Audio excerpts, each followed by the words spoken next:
Hey guys, it's Chauncey from Good Music to Know, and today I'm joined by Spiral Drive, the project of musician and producer Raphael. Across records like Unity and Visions in Bloom, he's built a sound that blends psychedelic rock with heavier, more hard-hitting energy. His music feels textural and hypnotic, layered in a way that pulls you inward, and we're super stoked to have him here today. Yeah, thanks for having me.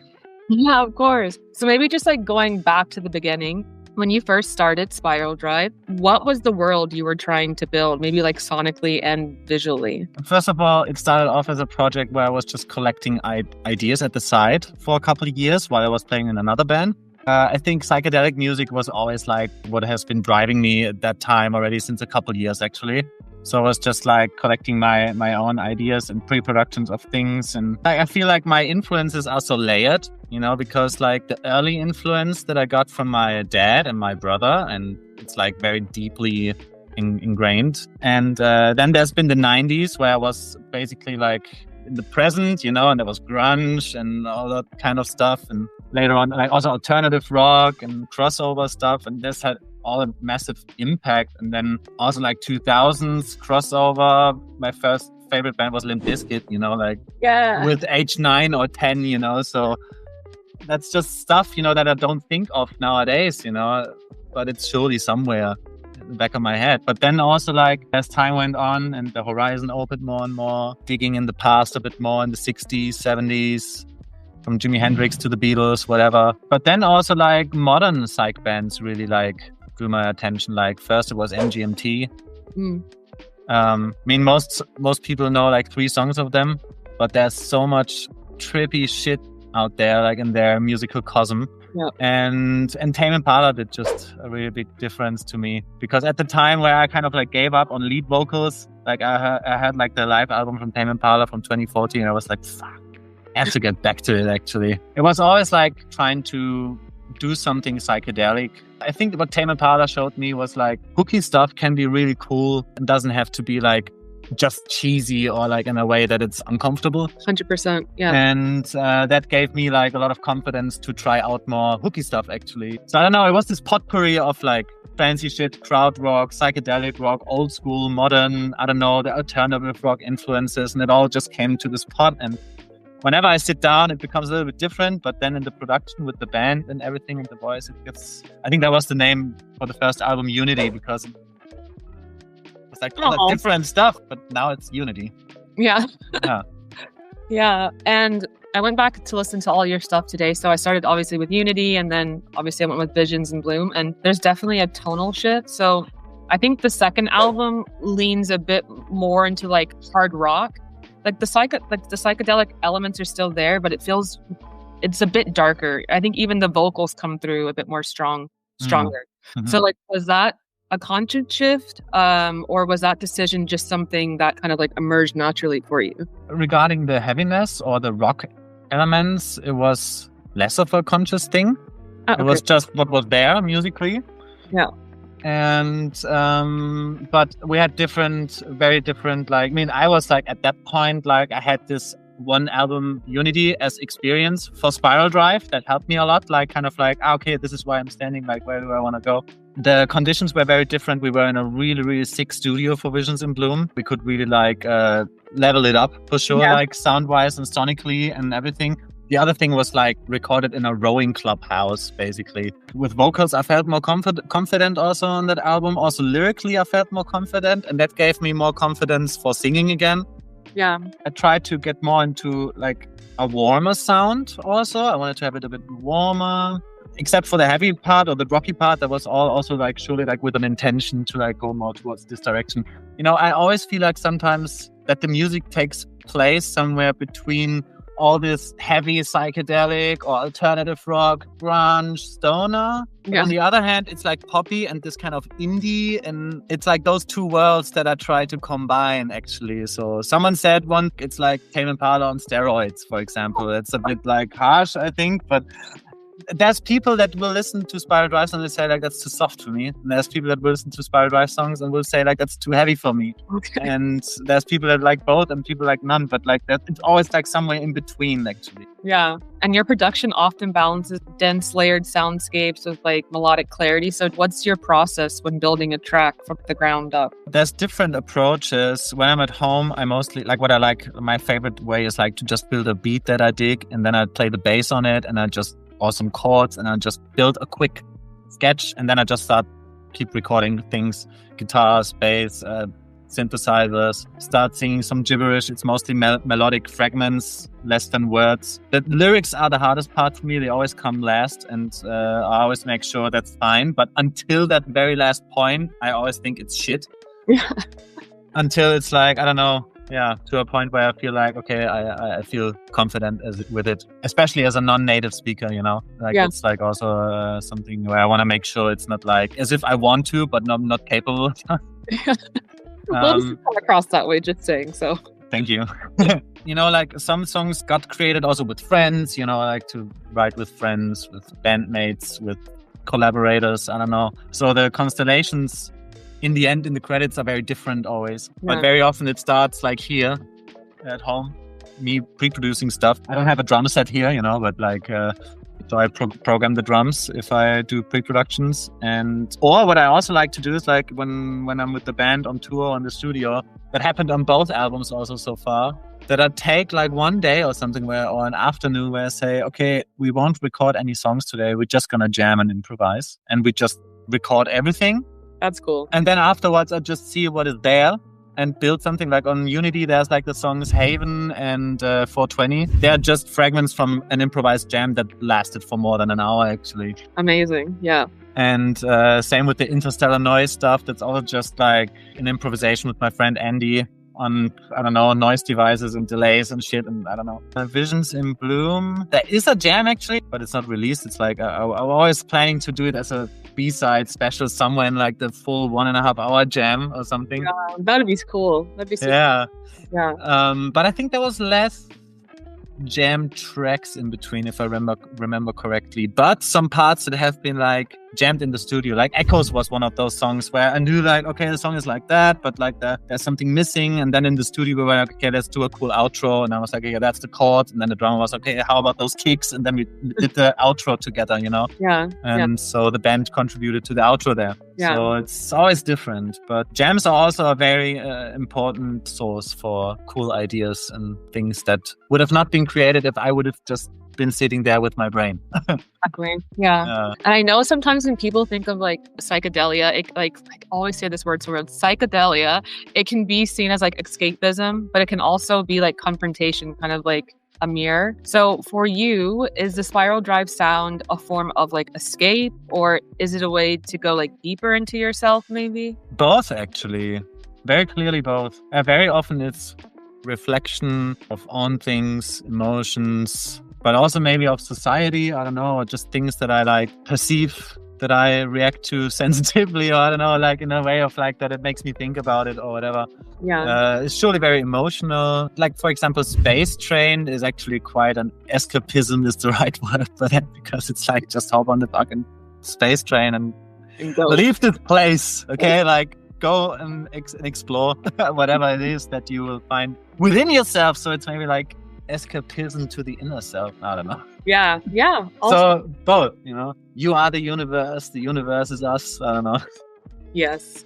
And then I know last year you released Tomorrow Never Knows, which I actually love that song by the Beatles, because I think that's when the Beatles definitely started to do a bit more like experimentation, and they were getting more into like the groovy psychedelic sound. So I love that song. I'm just curious, like, what drew you to that song specifically? I mean, I've always been confronted with the Beatles due to my dad, so the Beatles were always there, and for me they are also the greatest band actually, especially when I got into like psychedelics and psychedelia and all that stuff and really obsessed with that topic. There's no way around the Beatles, because there's no band where it is that well documented how much of an impact these substances had in the 60s on musicians and the music itself and blah, blah. And of course on Revolver, like it's getting like trippy, and like Tomorrow Never Knows was always one of the most, if not the trippiest sounding song of the Beatles for me personally. And at some point, I just met up with David. He played bass at some point in Spiral. He was like actually the bassist on Unity and Visions in Bloom. And we spent a lot of time together back then. And I think he just came to my place so we could hang and make some music. And I was kind of like, I think I was just at home and I just found the isolated tracks of Tomorrow Never Knows on YouTube. Yeah. I was like, kind of like, okay, I want to rebuild that, because just taking the samples is shit, obviously. But I was really obsessed with rebuilding the samples. So I got the isolated tracks, flipped them, so reversed them so that they're forward, listened what kind of instrument, kind of reconstructed, recorded on tape, reverse it also. So I copied them, so to speak, without taking them. Yeah. And then we just built the track. I was like, yeah, it's cool, man. Like, and then I just was like, okay, that's such a cool riff. Like, I tried an octave down and make it a bit heavier, kind of like, and I know it just happened like that, and was laying around for a while, but eventually I was really happy to release it, especially with the Klaus Forman artwork. That was like the full circle. Yeah. It was really cool. And then I read that you're working on 2 new projects. I hope I don't say this wrong. Is it krautrock? Krautrock. Yeah. I had to Google it. I was like, is this a genre I've never heard of? But yeah, so I know one is like krautrock-inspired. So what drew you specifically to krautrock for this one? I think it's called Reise or Reise? Reise. It's a German word. Reise. Yeah. It means journey or trip. Yeah. So what drew you specifically to krautrock for Reise? I mean, krautrock has been like named so often actually when I was like, when I was checking out bands as a teenager already, or like a 20-year-old or whatever, like checking out bands that you like, Chili Peppers, the Mars Volta or something. And always like, yeah, the guitarist is really into krautrock and stuff. And it's always like, what is krautrock? Like everyone is into that of the big musicians, like. Yeah. And so at some point I probably also Googled and I was like, okay, German music, new movement of the 70s and blah, blah. It's basically not a genre per se. It's more like a movement because it had different genres. And also like where I studied music, the founder of that university was also like a krautrock musician. And then I got to know a couple of krautrock musicians from back then, like the grandpas in Germany. All cool cats. Yeah, and then also King Gizzard and the Lizard Wizard was also like one of the biggest examples actually, where everything was about krautrock and and at some point I got to know Lord Fascinator, this Australian musician that lives in New York. And he featured on 13th Eye on Visions in Bloom. I was a big fan already of this guy, like as a whole persona and musician. And I was texting with him and for a couple of years actually through COVID. And someone after, I don't know, I just was like, hey, you're always like in LA or like in New York or in Australia touring with your band Children Collide, or in Japan. Will you be in Europe at some point? Like, let's meet up, And he was like, yeah, let's make an album. And I was like, okay, let's make an album. Amazing. And then last year he came I was still living in Germany at that time, in Mannheim. I just moved to Vienna.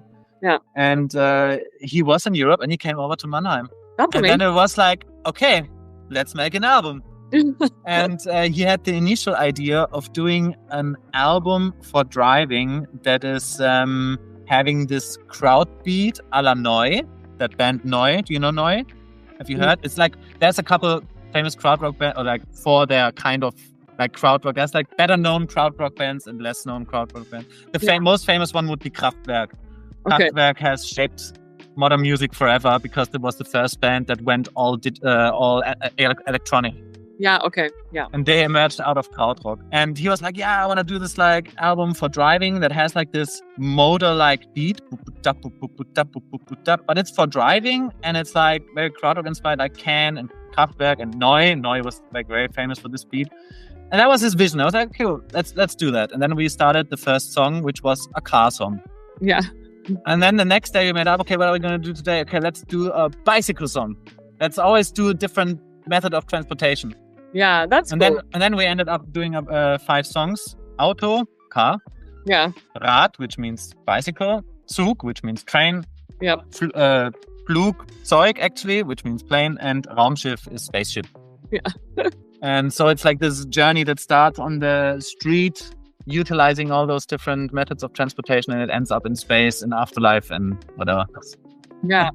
That's really cool. And that's how it got created. And now it looks very well that we can release it next year in April. It's planned. That's really cool. It'll be interesting to hear how the beat goes along with the transportation device. The bike. Yeah, it's not always stop on the same beat. There's also, but I think krautrock knowers, they will hear the influences, and it's a blend out of krautrock stuff, a la Neue Kraftwerk, Can meets neo psychedelia of nowadays. That's how I would say it. Yeah, and it's surely not like standard song structured songs. It's a very repetitive album. It's really like hypnotic and fancy, and you should really fall into the thing. And yeah. Super cool. Yeah. No, and then I think I read that you're also doing a follow-up to Visions in Bloom. So yes, is that also going to be leaning maybe into that heavier rock sound, or are you exploring something new again? I think there's also going to be some surely like, I think I can't get rid of fuzzy guitars. I just can't. I love it way too much. I love fuzz sounds way too much. Yeah. It's going to be like this typical mix again. That's why I call it like the follow-up to Visions in Bloom, because it's more in this tradition. You know, Reise goes new ways. Actually, it's very different. I'm going to be singing a couple of things in German even. Oh, cool. And also some things in English with German accents. Nice. It's very different. I'm curious how people will perceive it. But there will be like some hip-hop inspired grooves. There will be fuzzy stuff. There will be like some poppier stuff. There will be some heavier stuff. That's always like the sphere I'm in somehow. Like right now I collected so many pre-productions, and we recorded 3 songs in the album already. One of them is Green Vanilla. We played it live already. Next year, we're also going to play like more new songs live before the release. So people that want to listen to new stuff, they should come to the concerts. Yeah. And so there's going to be a mix, I think, again. And when I write stuff for that, I am always like spiraling. I need more heavy stuff. And then the next time, like, maybe I should like also do some chill stuff actually. And then the next time, it's way too much chill stuff. Like, you know, I'm always like, I can't decide. And that's like a little bit my dilemma, so to speak. Yeah. It's not like AC/DC, like, you know what you get, you know? Exactly. Speaking of next year, so are you doing a tour kicking off? You have a tour kicking off next year, right? Yeah, we're going to play in Germany, Austria, and one show in Budapest. It's the Echoes tour. It's probably actually the last tour where we play so much stuff from the past, because there's new albums ahead. So people that want to listen to the and so on. So that's going to happen. And we're going to play surely more shows in the UK next year. Oh, nice. That's going to be cool. There's no dates now to announce, but yeah, and a couple festivals also, like Finkenbach Festival is like a famous German krautrock festival. Yeah, so the Echoes tour. We might have, the other things are not ready to be announced yet, but we're working on 1-2 support things that hopefully can be announced soon. And then in April, hopefully Reise, and in autumn, the Visions in Bloom follow-up album. Yeah, that's the plans for next year. And what do you hope people feel when they listen to the new music you're releasing next year? I don't know. I think I don't think about it like that, because I always like think and hope that everyone experiences and feels their very own individual things. That's, I think, the magic. I just want them to feel something, I think. Yeah. But whatever it is, you know. And what I always love is like when I play a show and the people are like, what the fuck, is it over already? And then you realize, okay, it's been that long. It was a normal concert of normal length, but it felt very short, and I forgot everything, and it really pulled me inside. And yeah. Is there a song, I don't know if you can already say, but is there a song that you're looking forward to playing live from the new music you're releasing next year? Like a song you're most looking forward to playing live? Of the new stuff, you mean? Yeah. Yeah, so for sure, I'm really keen to play the first song of the Reise album, Auto. I'm really, really keen to play that one. Yeah, there's also we played 2 new songs already in the set. One is called Green Vanilla and one is called Reality. Yeah. And they're both so much fun to play live. I'm already looking forward to playing those songs again next year also. Especially Reality is awesome at the moment. Yeah. And there's another song that's called Get So High. And I'm really keen for that one. It's a bit more chill, but I am keen for that one. Yeah. Very nice. It's going to be an exciting year for you next year. I'm sure your fans are like going to be so excited that you have new music coming out, because it's been a while. It's been a while. It's super exciting. Yeah. Yeah, it's been a while. I think those are the main questions I had for you, but are there any maybe like final words that you want to leave your fans and the listeners with? Everyone who's listening, just big thank you. I appreciate the interest in what we do. And I just hope that I will see many of those people on shows and have nice chats at the merch stand and stuff, and looking forward to making nice memories actually. And I'm just eagerly anticipating releasing new music and seeing how people like it, and yeah, just looking forward to seeing everyone, I guess.